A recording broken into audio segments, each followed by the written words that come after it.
If you think Russian soldiers are the elite warriors they claim to be, think again.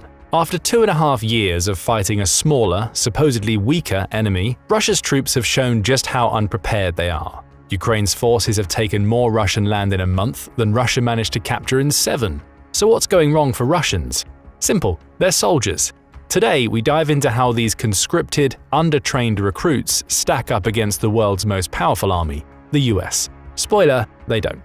Here we go. Let's start with some of the basics, such as how the US and Russian armies are trained. Russia has two main ways of obtaining more troops for its army: conscription and contract soldiers, sometimes called kontraktniki. By contrast, the US only employs contract soldiers, what's commonly called enlistment.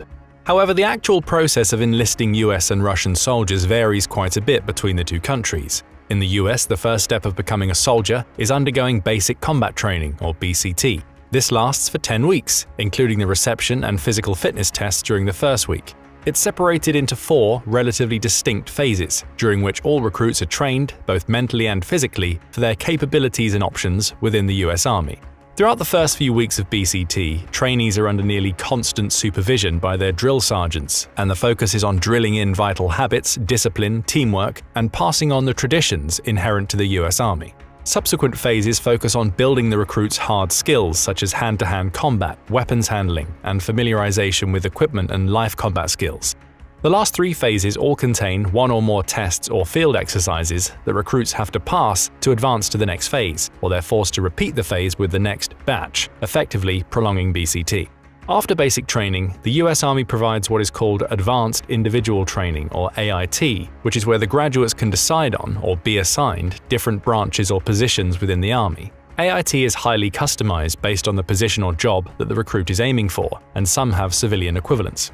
For the basic soldier, advanced infantry training can last from 4 to 52 weeks at one of the infantry schools in the country.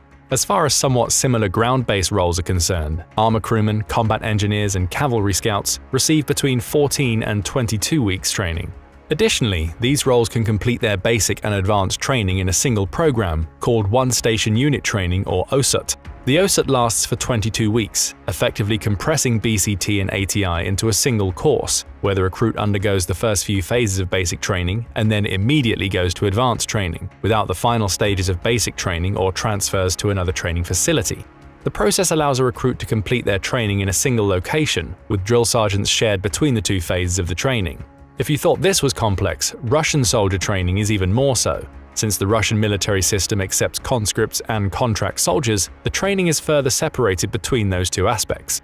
Conscripts have to undergo 1 or 2 months of basic training, which is similar to but typically less intensive than the US Army's BCT. After that, conscripts are run through more specialized training programs, which last between 3 and 6 months, depending on the position that the conscript will fill after the training. However, it should be noted that conscripts are generally not expected to see active combat, since conscription lasts for only 1 year and can significantly alter unit makeup. On the other hand, contract soldiers in Russia undergo more specialized and extensive training regimes. The basic training portion, called Intensive Combined Arms Training, lasts only 4 weeks, compared to 10 in the US. The phase ends with a 4-day training event to help prepare the recruit for active duty or additional training. After that, contract soldiers are put through specialized training depending on their intended or assigned role, which typically lasts a few months. Typically, contract soldiers in Russia receive a similar level of combat training over the course of their first year as US Army recruits do during their OSUTs or ATIs. However, Russian training typically begins and ends with the needs of the unit and simulated live-fire combat training. The point of the training in the Russian army is to drill into the recruits the knowledge of basic combat principles, adherence to the rules, and common military tactics that the Russian officers might use during active duty. While comprehensive, one of the most frequent setbacks of this method is that it doesn't leave much room for adaptation. Since the units are typically trained independently and receive most directions from the direct commanding officer, there's little cooperation between different units or branches of the military, especially on the ground.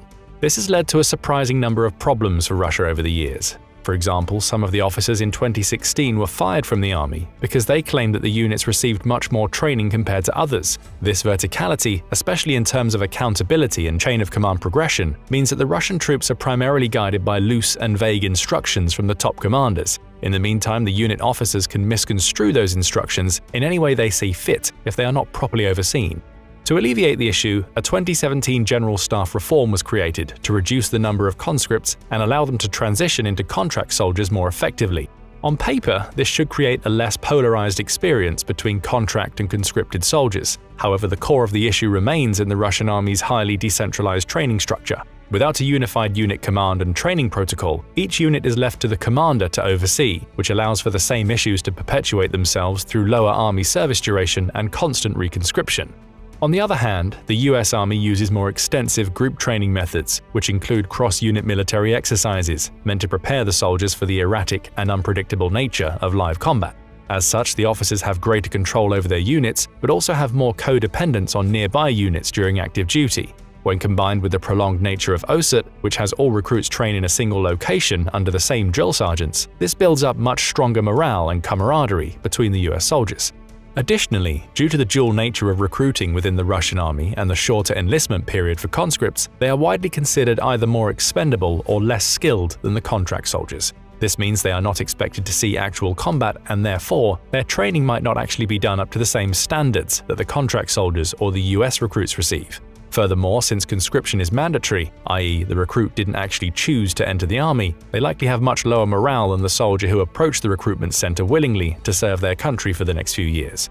You might have seen the ramifications of that during the past few weeks of the Russo-Ukrainian War. The Russian army has staffed the northern parts of the Russo-Ukrainian border primarily with recruits, i.e. soldiers who have not received nearly as much training as Western troops, including Ukrainians. This is one of the main reasons why Ukraine has managed to achieve the scope of the victories it did in the Kursk region.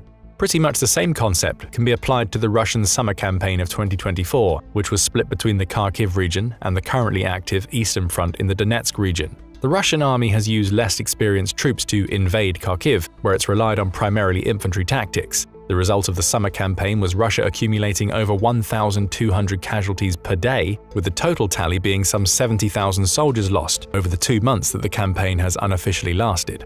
When discussing soldier training, it's also important to broach the subject of service times. In the US, a soldier is obligated to sign an 8-year service commitment, which is split between active and reserve duty. The minimum active service duration is 2 years, during which a soldier can be deployed at any time. Typically, soldiers will serve for 4 years and then get another 4 years of reserve duty. Of course, a soldier can re-enlist after the initial contract. On the other hand, Russian conscription lasts 1 year. They have the option to renew their military service and become contract soldiers to prolong their service commitment and earn more money in the process. However, a service soldier's commitment only lasts for 3 years and then can be renewed if needed. The stark difference in service commitments between the US and Russian armies means that the US has a significant advantage when it comes to preparing its soldiers for actual combat. With near-mandatory conscription, typically roughly 1/3 of the viable population each year has been called to serve in the army in Russia, Russian troops see much more turnover. This is especially notable for the first few years of military service. If a conscript doesn't enlist as a contract soldier, then they have only 1 year of experience in the army, and even that might not have brought them up to par. By contrast, contract soldiers are typically encouraged to re-enlist a few times, but even that isn't certain. What inevitably ends up happening in this system is that Russia has a very limited number of people who have actually signed up to be in the army, especially compared to the overall amount of troops. Worse yet, since conscripts are generally considered less willing and capable and are generally not expected to be deployed in active combat situations without signing up for a contract, their initial training experience can vary wildly between one unit and the next. Even if the unit commanders want to make sure to spend enough time with recruits to provide adequate training, the constant influx of new conscripts means that each year, or 6 months since there are 2 conscription periods per year, comes with a new batch of recruits to train, which are then mixed in with the more experienced soldiers. As a result, the actual contract soldiers might not receive enough viable training for combat missions due to the command not having enough staff or time to provide it. Therefore, it's safe to say that the US system is designed to create more experienced soldiers who have better bonds with their unit. Furthermore, the more centralized training system that the US uses for BCT and OSUT allows for far more oversight and control over how soldiers come out of basic training and enter active military service. But let's go beyond how soldiers are trained and discuss what each soldier brings to the front: the equipment.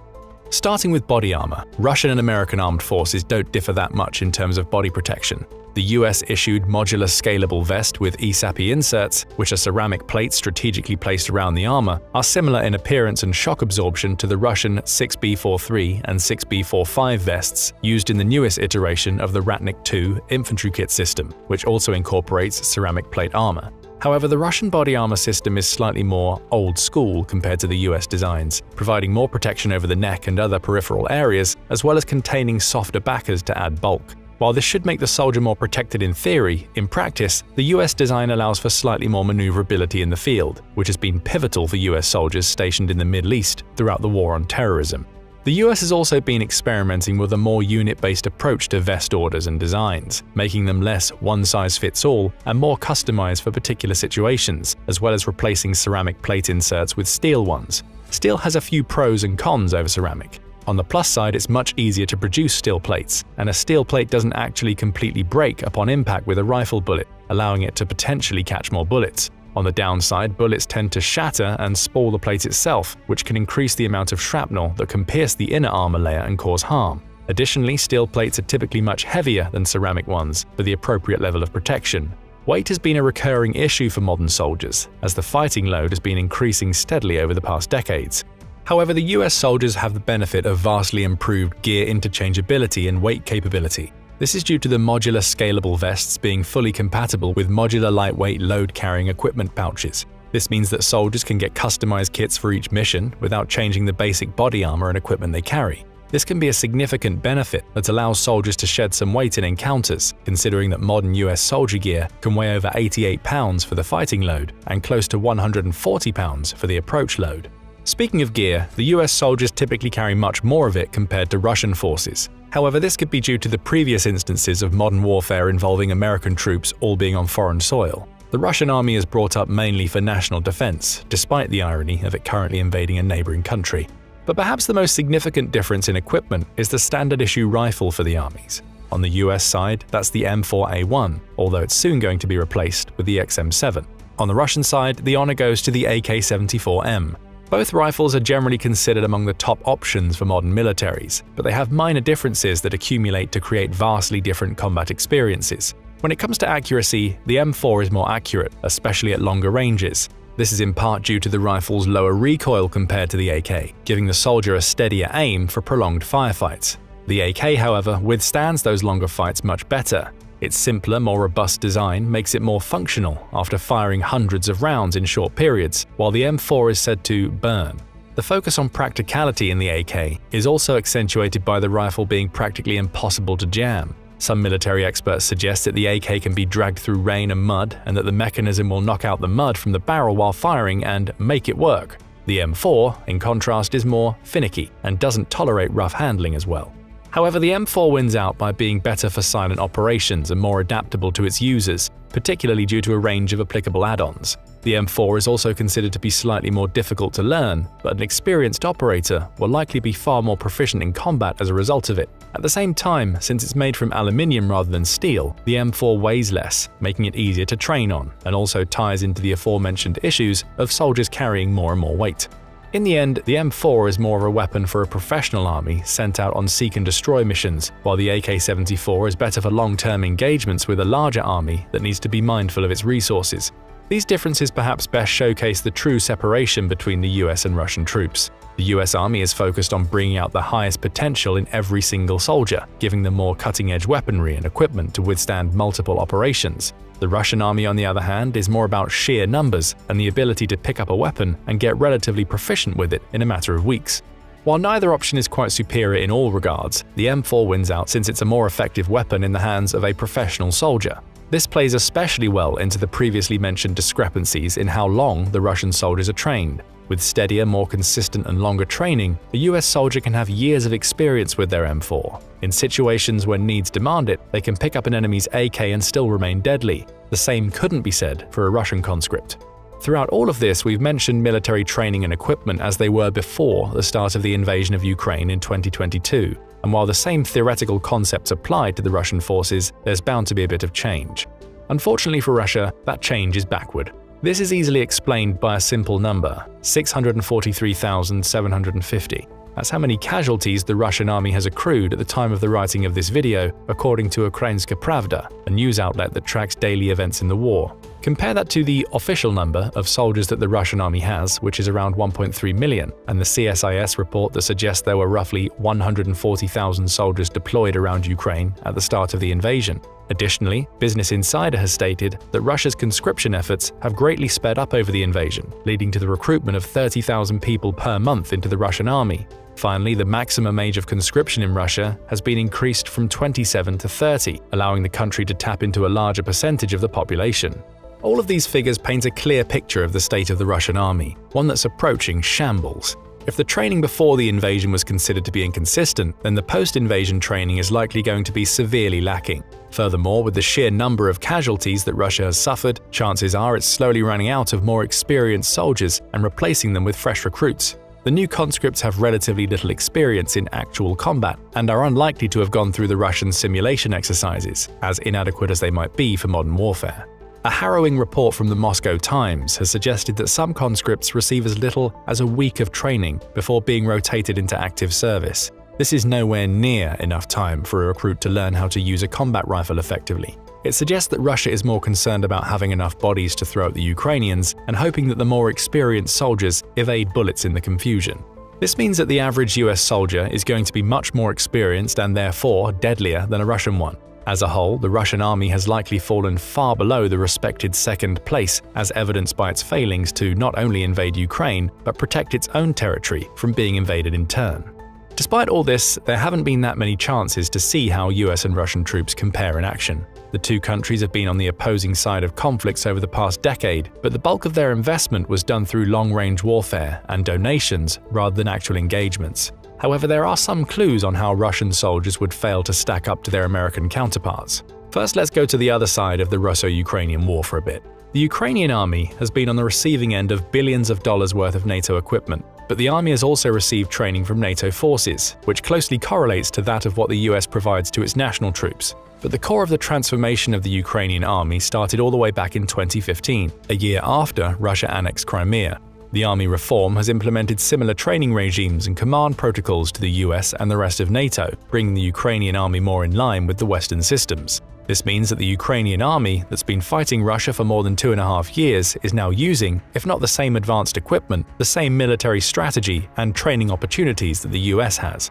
Furthermore, Ukraine's experience with losing Crimea and the ongoing conflict in Donbass, which has been raging since 2014, means that the upper echelons of the Ukrainian army have a decade of active combat experience to rely on. Combined with the US-based training system, a Ukrainian soldier is perhaps the closest approximation to the US soldier, at least in terms of what Russia is experiencing at the moment. And Ukraine has far fewer soldiers than either the US or Russia, yet has managed to withstand an onslaught of a much stronger enemy.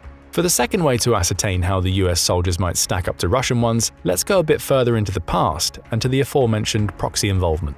It's February 2018 in Syria. The US Special Forces were called in to provide ongoing support to the Syrian Democratic Forces against ISIS. On the other side of the conflict, the Wagner Group, one of Russia's private military/mercenary companies, has seized oil and gas fields in Syria to choke the country's government out of resisting. A team of 40 Special Forces soldiers with 3 MATVs and a single MARP truck was set up in a refinery that the Wagner company decided to try and occupy as their latest conquest. Wagner rolled in with 27 armored vehicles, of which 10 were tanks and roughly 500 troops. With those numbers alone, you'd think that the US team would be absolutely annihilated if Wagner decided to make use of the tanks and pushed with their sheer troop size. What happened was perhaps nothing short of a miracle. The Wagner tanks kept missing the US vehicles. The US Special Forces managed to deploy 2 pairs of Apache helicopters to the scene, and Wagner had 1 anti-aircraft cannon, a Zu-32. According to the extensive report published by the Warhorse, the US Special Forces suffered 0 casualties as a result of the attack. On the other hand, 9 out of the 10 tanks from Wagner were destroyed, with reports suggesting that anywhere between 100 and 300 soldiers died. A Wagner veteran on the scene suggested, "They tore us to pieces. They beat our asses like we were little pieces of shit." The disparity between Special Forces and the regular US Army soldiers aside, the scene showcased the sheer control and advanced tactics that the US Army can use in a theoretical conflict against Russia.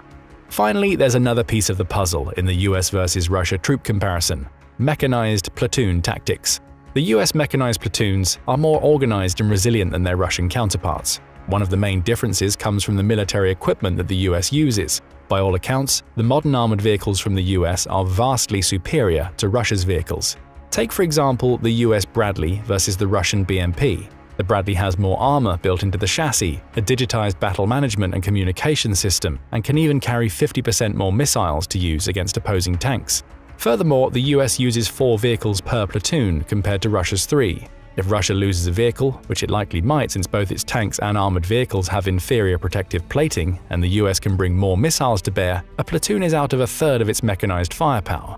Losing another vehicle drops that down to a single vehicle's worth of battlefield control. The US has more advanced military equipment and is poised to use more of it and more offensively. Russia simply can't compare in that regard. And while the common infantry soldier is considered the backbone of any army, modern warfare has shown that technological advancement in vehicles and long-range, impersonal combat is making a bigger impact. Ukraine is a prime example, bringing Russia to heel primarily with drones and NATO-donated missiles. But what do you think? Let us know in the comments section below, and thank you for watching. Now go and check out Shoot to Kill: How Many Soldiers Can Do This, or click this other video instead.